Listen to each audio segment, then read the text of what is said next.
Hi everyone and welcome back to Huddersfield Town's preview show in association with Sportsbroker. We're back this weekend and it's the start of the Sky Bet Championship. Huddersfield Town making the relatively short journey to Derby County to kick off the new season. As a result, we've got a bit of a Derby flavour to today's show and I'm absolutely delighted to welcome Huddersfield Town player and former Derby County player Dwayne Holmes to the show, and also the Athletics' Ryan Conway, who is the man charged with covering everything that goes on at Derby in the season and out of it as well. So, chaps, thanks very much for joining us, first of all. Dwayne, I just want to start with you, and it's a very obvious question, but we obviously haven't spoken to you since pre-season started. How are things going so far? How are you feeling going into this weekend's game? Yeah, we're all good. All feeling fit, all feeling ready. Thought we played really well against Sheff Wednesday the other day. Probably unlucky not to win more comfortably, but obviously it's nice to be in the next round, and we're all looking forward to the season starting properly now. Dwayne, you're a Huddersfield Town man, of course, came through the academy and live locally. How special was it for you to have Town fans back at Hillsborough at the weekend? Yeah, it was brilliant. I mean, that's really what football's about. I spoke to you before, and I've definitely spoke to Ryan about it. It don't really feel the same without the fans. And I know it sounds cliche and things like that, but it really isn't the same without the fans. It almost feels as if every game's a friendly, but obviously having the fans in, I think there were 2,500, and everyone's just happy to see the ground full and back to normal. Yeah, and just looking at it as well, I said this to Lee Nichols in the week too, but I agree. I thought we did enough to win in the 90 minutes, but actually when the fans are back for the first time, to win a penalty shootout right in front of them at the Leppings Lane end had quite a nice feel to it, didn't it, really? Yeah, I mean, I wasn't part of the recent penalty shootout win that had probably a lot more at stake. But I mean, for Lee, I thought Lee was brilliant on Sunday.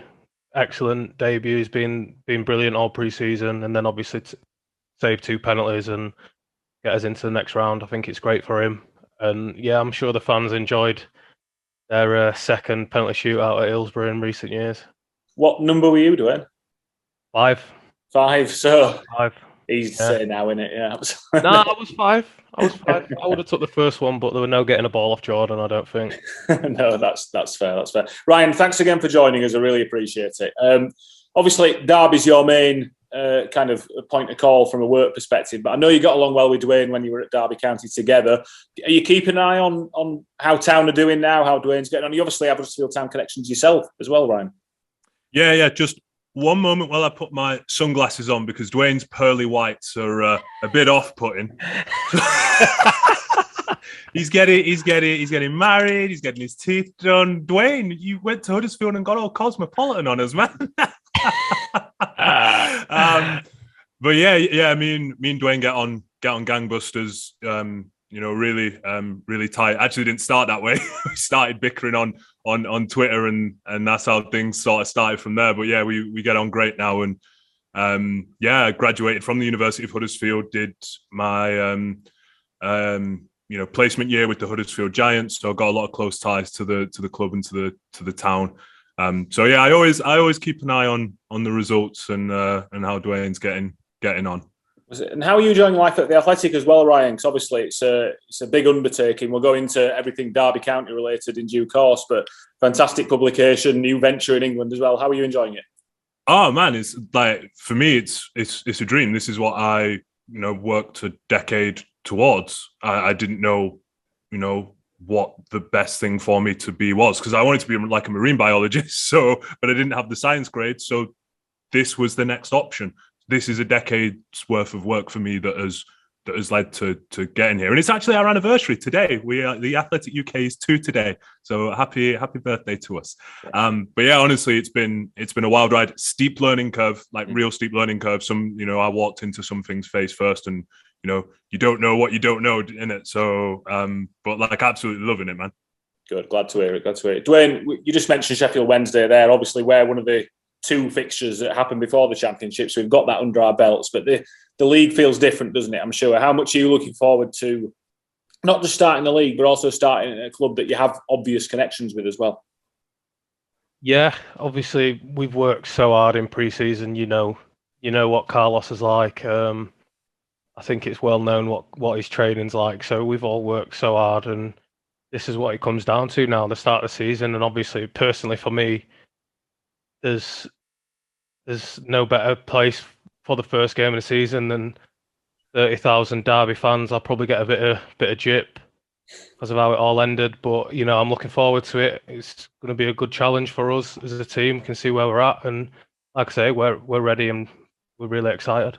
Knowing you, Dwayne, I can't imagine you're particularly averse to a bit of interaction with the crowd, getting stick. I can't imagine it's something that will particularly faze you. No, it won't. It won't faze me. I think there'll be a section that might give me a bit because of how I left, but hopefully there's the rest of them and the vast majority can remember the things that I did on the pitch, and more importantly, what I did off the pitch for the community. I think. But like I say, if I don't get a bit of stick, I'll be quite surprised. But it's part of the game. Jordan got it Sunday, and I could thrive off it. I'll quite enjoy it. I think. I'm gonna boo every single time you touch the ball. Decorum in the press box, please, Ryan. We all know that. Angry looks from my colleagues. You've talked about how you left there, Dwayne, but I think it is an important point you make. Derby County was a big step forward in your career at the time you joined there. Obviously, it got you back in the Championship. You had some really good times at Derby as well, didn't you? You just talked about the playoff final off camera. Yeah, 100%. I mean, for the most part, I loved my time at Derby. The first year was incredible. Obviously, the incredible journey that we went on. I didn't really get a look in at the start of the season. Someone got injured. I got a chance, stayed in the team. We got into the playoff final. I played for my country. These things will live with me forever. So it's obviously I owe a lot to the club, but things always have to come to an end, and that's what happened. And we know what happened, and that's all I can really say about it. Ryan, we'll come on to Derby County. Obviously, you talked about this job being a baptism of fire. You've probably picked the club where there's been the most to write about in the time that you've been at the Athletic in the 2 years. There's a lot, Derby have been a powerhouse in this league for a number of years. They're always traditionally up there. And then obviously last year it's unwound. It's hard to talk about specifics here because you feel like when we put this show out on Saturday morning, things could have changed again for another 48 hours. But there's been an awful lot for you guys to cover, hasn't there, at Derby coming into this new season? Yeah, absolutely. And coming into this new season, Derby still have, at the time of recording, which is Thursday? Yeah, that's right, yeah. Thursday. At the time of recording, Derby still don't have any senior centre back signed to the club. That seems suboptimal with a game on Saturday. They still only have Colin Kazim-Richards as the only senior centre forward. Jason Knight is out injured due to an unfortunate 50-50 challenge with his own manager. Stuff like that is never really ideal. And yeah, they're in a bit of strife. They're in a little bit of strife. There's talented players on that squad, and there are talented youngsters at that club. But if Derby are forced to play those youngsters for significant minutes, I worry it could stunt their growth because it's not an ideal situation to thrive in. You need to be set up for success, and I don't think a lot of those kids would be in this environment. But Tom Lawrence is, as a talent, is brilliant. Kamil Juzwiak, still waiting to see the best of him, but he's a lively winger. When they get Christian Bielik back, I think he's fantastic on the ball. That there are talented individuals in that group, but the depth would be an issue, and they need some centre backs as well.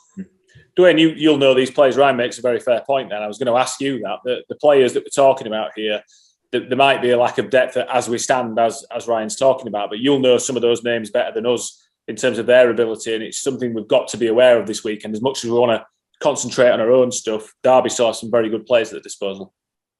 Oh, 100%. I mean, a few players Ryan didn't mention. You got Nathan Byrne, Lee Buchanan, great player, Kelleroos and Marshall, both great goalkeepers, Max Bird, Lewis Sibley. These players are all dangerous, and obviously at the start of the season they're going to have everyone, like we say, it's Thursday now, so they could sign players between now and then, but as it stands, I think they're only missing 90, so we've still got a good, strong 11 that are experienced in this league. So we can't take anything for granted. Everyone reads the stories about Derby and things like that. But like I say, they've got great players there, great talent and great experience. So we've got to be right on top form. You talked about pre-season there, Dwayne, and like you said, I think everyone knows Carlos demands hard work as much as anyone, like you all getting pre-season. But do you feel ready? How do you feel? You've done quite a few pre-seasons now. How are you feeling compared to previous ones? It's a weird one because obviously, like in pre-season, you normally you do football and then you just do 20 minutes of just pure running and things like that. And we've not really done that. We've just done our usual training, which shows how hard our usual training is if it's being used as a pre-season training program. So we've just done our normal training and the numbers and the stats that we're churning up in the pre-season games and especially Sunday are brilliant. So the lads are ready. It's there in black and white. The stats don't lie. You can see that we're fit and we're ready to go. Can I ask you about your new teammates, Dwayne, and some of the guys that arrived this summer? I'm thinking Lee Nichols, you've mentioned, Matty Pearson, Ollie Turton, Josh Ruffles, these guys. There's been a lot of emphasis from Carlos, from Lee Bromby about the characters of people who are coming in as well. What's the changing room like at the moment, again, in your experience, compared to other ones you've been part of? I wouldn't say, I touch wood, I've been fortunate that I wouldn't say I've been in a bad dressing room. I think dressing rooms have certain characters that don't fit in the dressing room, but that's everywhere you go. But the lads that we've brought in, not only are they great players, they're more importantly great people. I mean, we're organising things outside of football as much as we can to be safe, obviously in the current situation. But the great people, and that does translate to a pitch. I mean, I feel like me and Turts have struck up a partnership already on the right, and that's purely from just being around each other in the dressing room, talking. He's friendly, he's a good guy. Same with Russ, same with Lee, although Lee gets a bit annoying. We've got a bit of love-hate relationship, me and Lee Nichols. But yeah, like you said, like Broms has said, they're great people, and that's just as important as being a good footballer. Ryan, can I ask your perception from being slightly outside the Huddersfield Town bubble that me and Dwayne are perhaps in? You saw us twice last season, obviously, and like you said, you keep an eye on Huddersfield Town as well. What's your perception of the club and where it sits at the moment going into this week? And what are you expecting from the Huddersfield Town team? They'll be fun to watch. I think, regardless, I think they'll be fun to watch, and that might not be a good thing. Having looked at some of Huddersfield's games like last season and caught a little bit of in pre-season, and knowing obviously how Carlos, the Bielsa tree comes from, and you can see those coaching identities coming onto the pitch. I think that this team will either be very, very good this year, or I think they could struggle, just based on the intensity of things. And I think particularly as Christmas comes up and those, the games get there thick and fast, I think if that intensity leads to some soft tissue injuries, I think it could be a struggle in that part. But I like this team. I like the way they play. I thought if they had a bit more cut and thrust at the top end of the pitch last season, obviously brought Jordan Rhodes in to try and address that this season. I thought if they had that last season, a lot of results could have swung certainly a different way.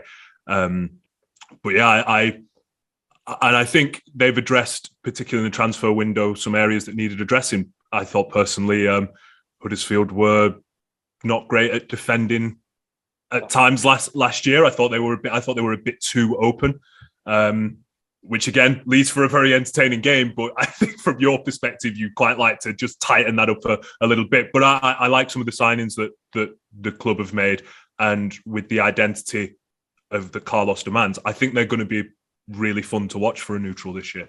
That's interesting. Can I ask you about your job as well and how it's affected by the return of fans to Pride Park this weekend? Because we are three of the lucky ones who got to still attend football in our different guises all the way through the pandemic. Do you have to think differently about how you cover games when there's no fans actually in the stadium, Ryan. And I know The Athletic isn't a traditional match report, post-match reaction kind of publication, but have you had any chats, any thoughts in your own head about how this might change things? The fact you've actually got people seeing what you're seeing live again now. Yeah, I mean, first of all, this has sucked. And I think secondly, like, just look at the last day of the season from a Derby perspective. That 3-3 draw to Sheffield Wednesday played out to pretty much silence. There was, and that's such a, like, that game needed fans. It needed that game really did need them. Like, that's the difference is incredible.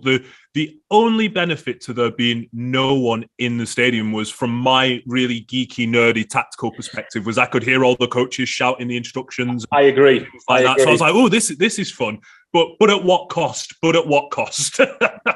Yeah, no, I agree totally. That the one really interesting thing is how much you could hear that not just the coaches but the players too. To be fair, it probably didn't do you many favours, Dwayne, because we hear everything you're saying to referees during that point as well. But I think even the weekend felt totally different. Like Dwayne said, we had about 2,300 fans at Hillsborough. I think there were 12,000 there in total, and you couldn't hear a thing. All of a sudden, all you could hear was the noise and everything again. Dwayne, footballers have had a myriad of different answers from players on this over the years, but are you someone that tunes out fans, or do you thrive on it? I've heard people deal with it in different ways. It maybe comes down to the individual. I love it.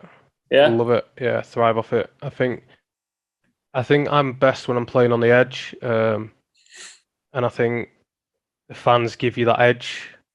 And it's true. You find an extra yard, you find an extra sprint.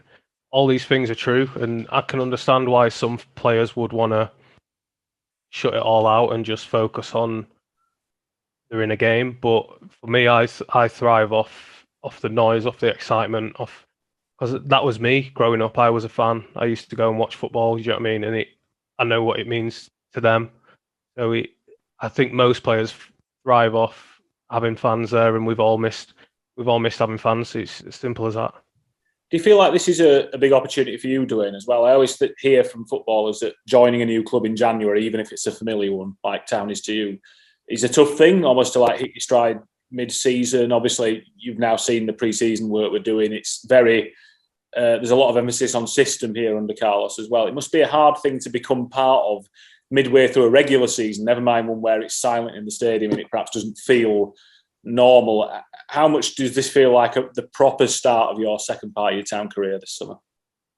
Yeah, definitely. It was definitely tough joining in January. I'd not played a lot of football at the start of last season. To then be thrown into Carlos's methods,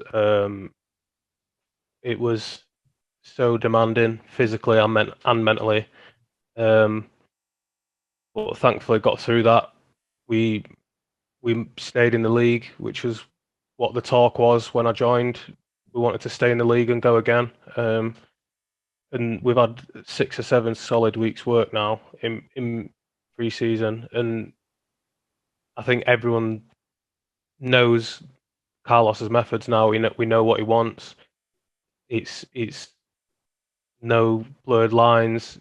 We know what he wants when this happens, when this happens. And I think, going back to what Ryan said about we wanted to be more solid and all these things, these are things that Carlos has addressed, and he's changed a lot. And I'm sure he won't mind me saying, last season he was very different to how he is this year.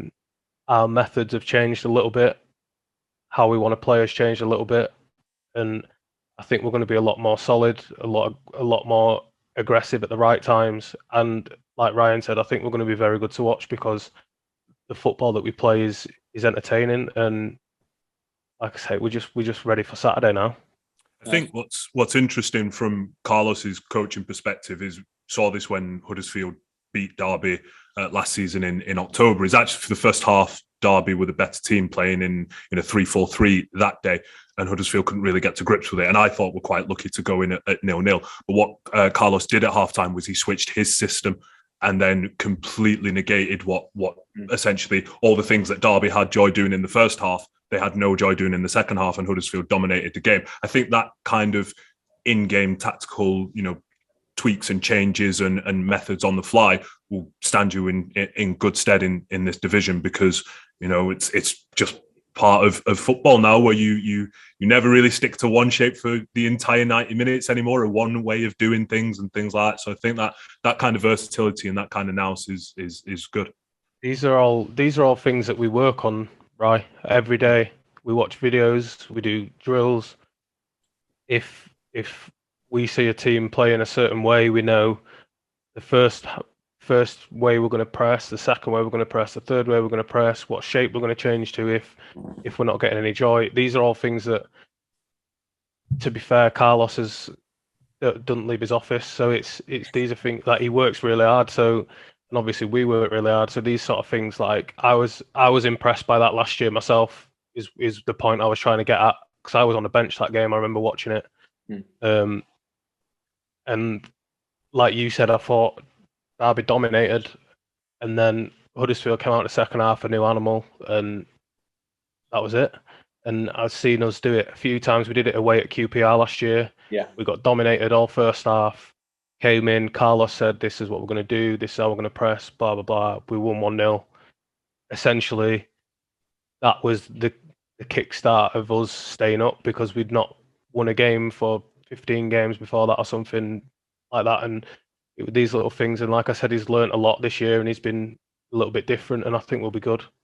Dwayne, can I ask, just those points you're making there, how much do you think, or how much previously has it been left to you guys to go from press 1 to press 2 to press 3, or is it a case of waiting for instruction that, right, change it to the second way, or is it kind of left to you guys to decide what's best in that moment on the pitch? I think during the game, we will talk. If we feel we're not getting any joy from it, we'll say, "All right, that's not working. Let's do the next one." And if that's not working, let's do the next one. But then if there's a little break in play, or if it comes to half time, Carlos will make it very clear what system he wants us, what he wants us to do, and how he wants us to play. And that's why I think it's so important to have flexibility in your shape and in your players that are on the pitch to be able to do different jobs. Yeah, I'm asking. It's something they talk about in the academy a lot, as you'll probably know, is developing players who can read the game and make these decisions on the fly themselves. That is interesting. Right, just going back to fans, and I think maybe in football media, I class myself as this too, we sometimes maybe overplay or underplay the role that fans have in a game. I think it can go both ways. But I do feel like Derby's fans have quite a big role to play this weekend. It could go either way, because there's been a lot of noise around Derby County as a club, as you well know, as everyone knows. You're going to potentially have some young players out this weekend making the first foray into football. Like you say, it's a big moment for those guys too. And I think one of the things that we've done well at Huddersfield Town over the years is give young players a really supportive platform. The fans, this is not the club, where they really get backed. Everyone wants to see a young player come through and succeed. And it's perhaps a big moment for the fans at Pride Park this weekend as well, isn't it? Given the potential team that could go out as we sit here now. Oh, it's massive. Like, this will be the first competitive game that fans will have turned up to since Derby beat Blackburn 3-0 on the 8th of March 2020. That this will be, be the first time that they've been able to make some real noise. So yeah, it's going to be absolutely massive. It's going to be interesting actually how players react to that. Because as Dwayne said, they almost become like, the games become like friendlies, and once the fans get in and that atmosphere and energy just ratchets up, how are you as an individual going to cope with that?